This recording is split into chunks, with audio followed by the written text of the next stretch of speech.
नमस्कार, आपके साथ मैं हूं करुणा शंकर शर्मा। दो मोर्चों पर चल रही जंग महाविनाश का रुख कर चुकी है, क्योंकि एक तरफ हिजबुल्लाह ने इजराइल पर विध्वंसकारी हमले का ऐलान कर दिया है, तो दूसरी तरफ आईडीएफ ने भी बारूद बरसाने का प्लान तैयार कर दिया। और इसी पर आप देखिए, हम बात करने वाले महायुद्ध को तैयार कैसे अब हिजबुल्लाह हो गया, क्या होने वाला है आईडीएफ और हिजबुल्लाह के बीच।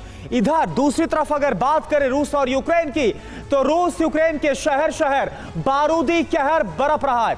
साथ ही महाजंग में एक और देश की एंट्री होने वाली है। सारी खबरों को विस्तार के साथ आपको बताएंगे, युद्ध भूमि की तस्वीर भी आपको दिखाएंगे। लेकिन पहले इस वक्त की बड़ी खबर का हम रुख कर रहे हैं। बड़ी खबर हिजबुल्लाह से जुड़ी हुई। हिजबुल्लाह की इजराइल को जंग की धमकी। इजराइल के लिए कोई जगह सुरक्षित नहीं, यह हिजबुल्लाह की तरफ से कहा गया। जंग शुरू की तो हम बड़े हमले के लिए तैयार हैं, जमीन, हवा, समंदर से हमला करेंगे, यह हिजबुल्लाह ने धमकी दे दी है।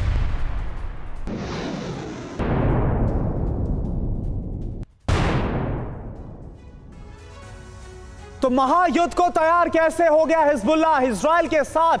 किस तरह से अब जो हिजबुल्लाह है वो सीधे युद्ध करने के लिए तैयार है? तो महायुद्ध को तैयार हिजबुल्लाह इजराइल के साथ बड़ी लड़ाई के लिए हिजबुल्लाह ने तैयारी की। इजराइल का साथ देने वालों को भी सजा मिलेगी, यह धमका दिया गया है हिजबुल्लाह की तरफ से। जमीन, हवा और समंदर से बड़े हमले किए जाएंगे, हमारी मिसाइल और ड्रोन से कोई सुरक्षित नहीं रहेगा, यह हिजबुल्लाह की तरफ से कहा जा रहा है। अगर युद्ध हम पर थोपा गया तो बारूद से जवाब दिया जाएगा।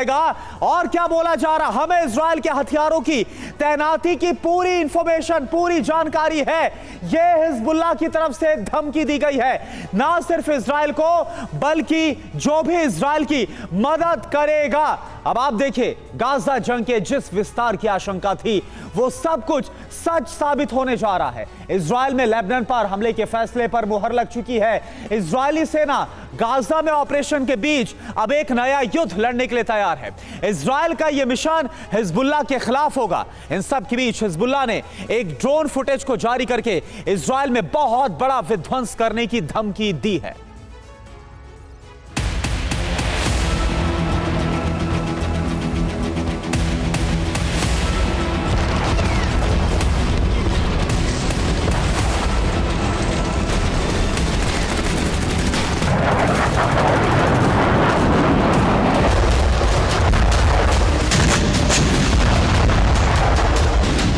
वार पलटवार नहीं, आर पार की जंग होगी।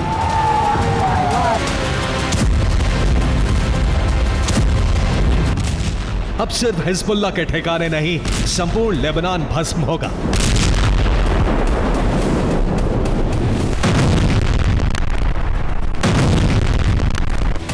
इजराइल में बैठकों के कई दौर के बाद आखिरकार लेबनान मुद्दे पर फैसला ले लिया गया है।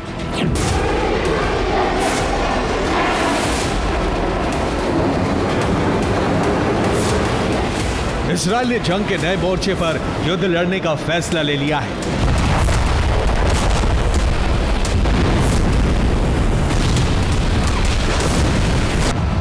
इजराइल में लेबनान पर हमले के फैसले पर मुहर लग चुकी है और इजरायली सेना के उत्तरी कमान ने इसकी तैयारियां पूरी कर ली। अब किसी भी पल लेबनान पर मिसाइलों की भारी बरसात हो सकती है।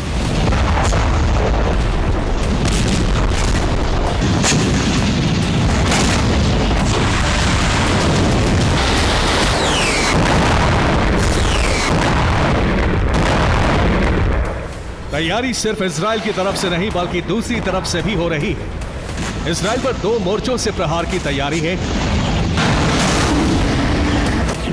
उत्तर से हिजबुल्लाह इजराइल पर हमले के लिए तैयार है, तो वहीं दक्षिण से हूती इजराइल पर हमले की कमान संभाल चुका है। यानी सिर्फ उत्तर नहीं, बल्कि इजराइल को दक्षिण में भी बड़ी चुनौती का सामना करना होगा।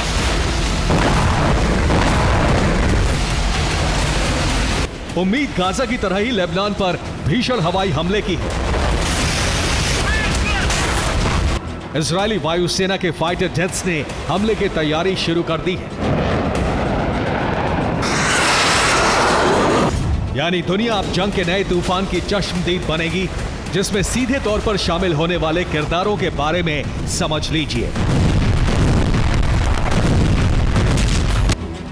इनमें सबसे पहला नाम इजराइल का है, यानी इजराइल एक और युद्ध का आगाज करने वाला है। इजराइल का सबसे बड़ा मददगार अमेरिका भी इस जंग से दूर नहीं रह सकता है, जबकि दूसरी तरफ है हिजबुल्ला और हूती।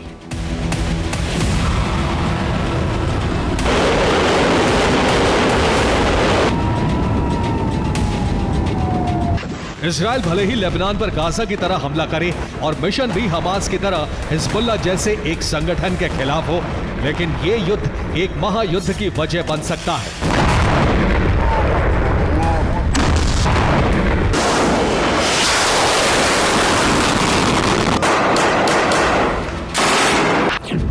क्योंकि हिजबुल्ला और हूती को सिर्फ मोहरा माना जा रहा है। ये दोनों संगठन जिसके इशारे पर इजराइल को टारगेट कर रहे हैं वो ईरान है, और ईरान भी रूस और चीन जैसे देशों के भरोसे युद्ध भड़का रहा है।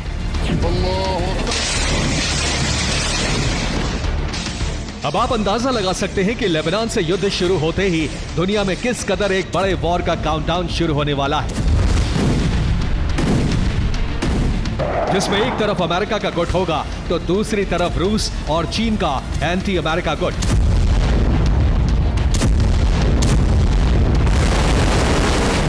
ईरान और रूस जैसे देशों की मदद से हिजबुल्ला को कितना ताकतवर बनाया जा चुका है, इसका सबूत भी सामने आया है।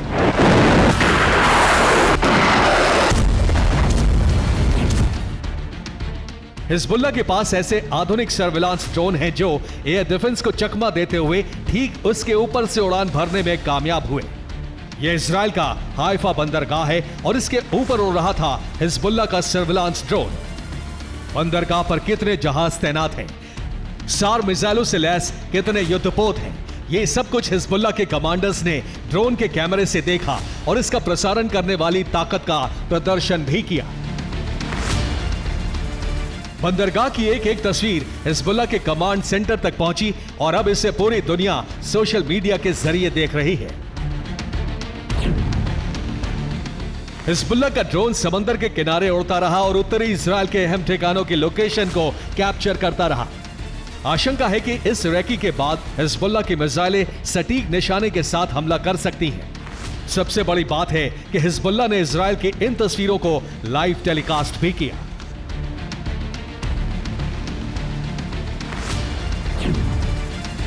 अब हैरान करने वाली ये तस्वीर देखिए, ये हाइफा का एयरबेस है। यहां आयरन डोम डिफेंस सिस्टम की तैनाती है, लेकिन ड्रोन एयरबेस के ऊपर से भी गुजरा और इजराइल को भनक तक नहीं लगी। यह इजराइल के सिक्योरिटी सिस्टम पर गंभीर सवाल उठाता है। ऐसी रेकी का ही असर है कि हिजबुल्ला ने 411वीं बटालियन पर सटीक हमला किया।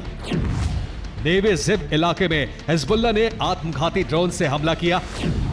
हिजबुल्ला ने इसे लेबनान के शहबिया शहर में हुई हत्या का बदला बताया है। अमेरिका ने इजराइल और हिजबुल्ला के बीच सुलह कराने की कोशिश शुरू कर दी है। इसके लिए राष्ट्रपति बाइडेन ने अपने विशेष सलाहकार होशस्टेन को बैरूत भेजा।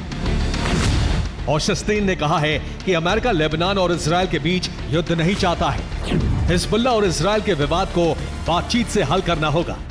लेबनान के नेताओं से बातचीत के बाद होशस्टेन इजराइल भी जाएंगे।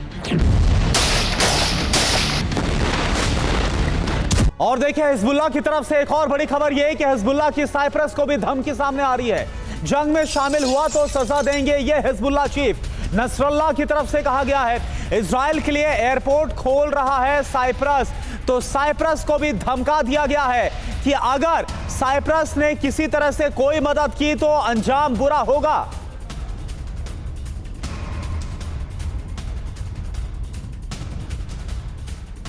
और एक और बड़ी खबर, हिजबुल्ला की धमकी के बाद साइप्रस का बयान भी सामने आ गया। हम किसी सैन्य संघर्ष में शामिल नहीं हैं, यह साइप्रस की तरफ से कहा गया है। लेबनान के साथ साइप्रस के अच्छे संबंध है और आप देखिए, लेबनान की धरती से ही हिजबुल्ला एक्टिव है।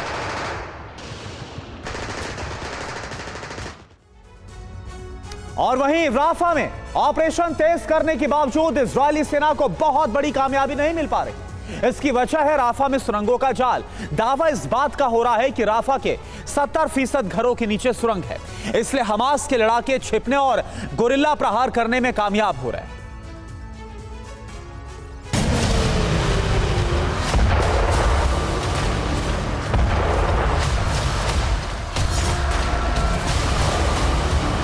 राफा में इजराइल का ताबड़तोड़ अटैक।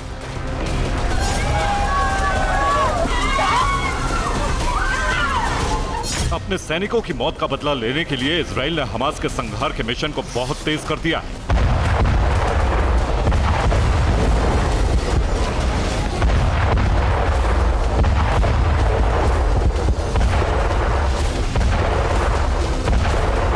आईडीएफ कमांडर का दावा है कि राफा के 70% घरों में सुरंगें हैं, इसलिए हमास लड़ाकों की तलाश बेहद मुश्किल हो रही है।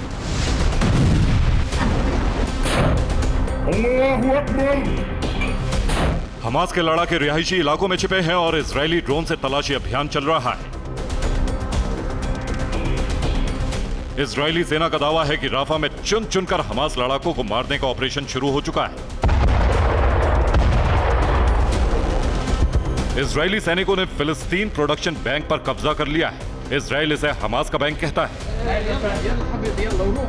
हमास का आरोप है कि फरवरी में इजरायली सेना ने $54 मिलियन से अधिक चुरा लिए थे, लेकिन तमाम कोशिशों के बावजूद इजरायली सेना पर हमले नहीं रुके।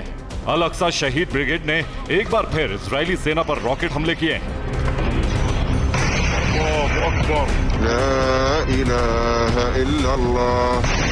इजरायली प्रधानमंत्री ने इंग्लिश में एक वीडियो जारी करके अमेरिका से हथियार सप्लाई पर रोक लगाने का विरोध किया है। Administration has been withholding weapons and ammunition to Israel. Israel, America's closest ally, fighting for its life, fighting against Iran and our other common enemies. Israel सरकार ने बंधकों को छुड़ाने के लिए पूरा जोर लगा दिया है, लेकिन इजराइल के लोगों का गुस्सा खत्म नहीं हुआ है।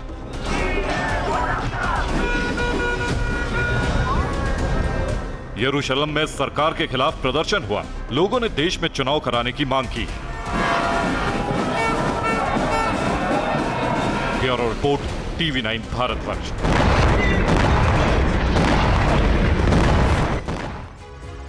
और वहीं वॉर के दूसरे फ्रंट की बात की जाए तो रूस का यूक्रेन पर भीषण हमला हुआ है।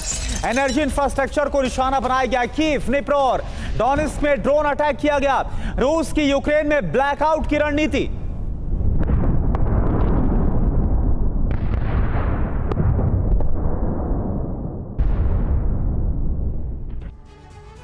तो रूस की तरफ से बड़े ड्रोन हमले को अंजाम दिया गया और उसके बाद यूक्रेन में ब्लैकआउट हुआ। कहां पर यह हमला हुआ, कैसे इस हमले को अंजाम दिया गया और कितना नुकसान हुआ, हर एक जानकारी आपके सामने। कहां पर यह हमला था, टारगेट था कीव, निप्रो, डोनेट्स्क, और साथ ही साथ यूक्रेन में जो ब्लैकआउट हुआ वो क्यों हुआ, क्योंकि एनर्जी इंफ्रास्ट्रक्चर को टारगेट पर लिया गया और इसके बाद यूक्रेन में ब्लैकआउट की जानकारी मिल रही है।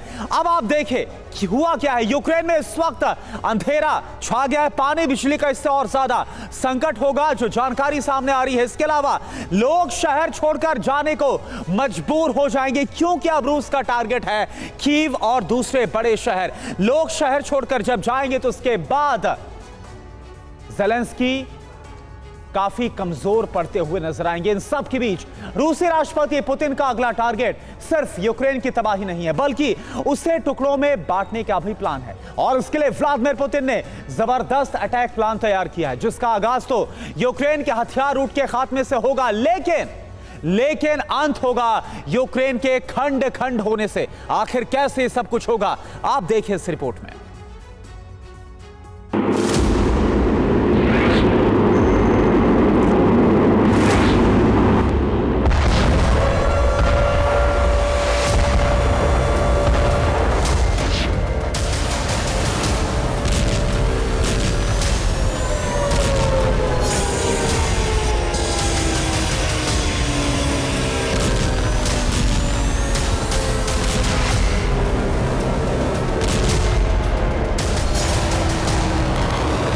आसमान से ताबड़तोड़ अंदाज में मिसाइलों से प्रहार।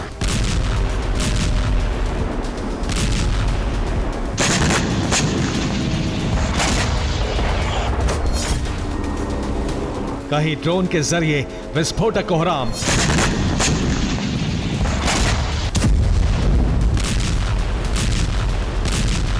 तो कहीं आर्टिलरी शेल और MLRS से बारूदी भूचाल।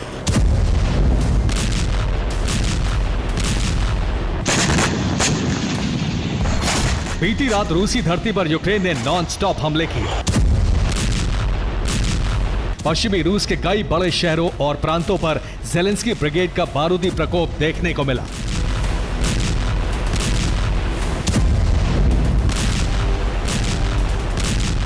दावा किया जा रहा है कि यूक्रेन आर्म फोर्स ने जबरदस्त अंदाज में पश्चिमी रूस के करीब 40% इलाके को बारूद से पाट दिया।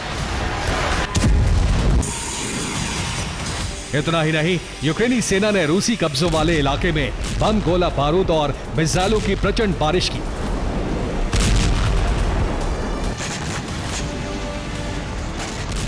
हैरान करने वाली बात यह है कि यूक्रेनी सेना ने अजोव सागर से सटे रूस के रोस्टोव रीजन में मौजूद सबसे बड़े पेट्रोलियम प्लांट पर ड्रोन हमला किया।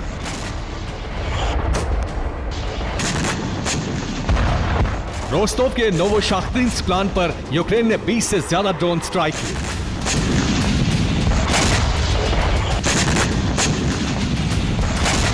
यूक्रेन ने रूसी सरजमी को दहलाकर अपना प्रतिशोध तो पूरा कर लिया, लेकिन अब बारी पुतिन के बारूदी इंतकाम की है, जिसका आगाज तो यूक्रेन की तबाही से होगा। लेकिन अंत यूक्रेन के 2 टुकड़ों में बंटने से होगा।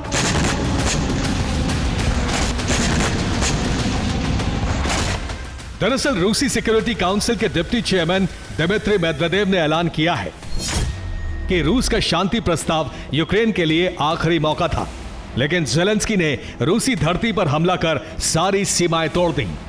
ऐसे में अब बात शांति प्रस्ताव पर नहीं बल्कि यूक्रेन की तबाही की होगी। यकीन मानिए, अब यूक्रेन को पुतिन 2 टुकड़ों में बांट देंगे।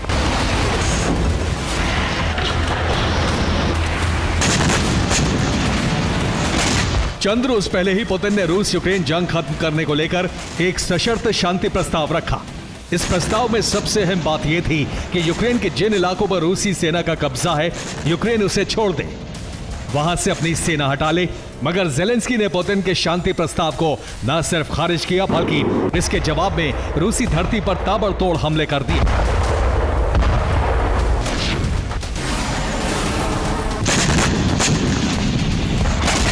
लिहाजा अब रूस ने यूक्रेन के विनाश का ब्लूप्रिंट तैयार कर लिया है और इसकी शुरुआत होगी यूक्रेन के हथियार सप्लाई रूट को तोड़कर। आखिर कैसे, ये भी जान लीजिए।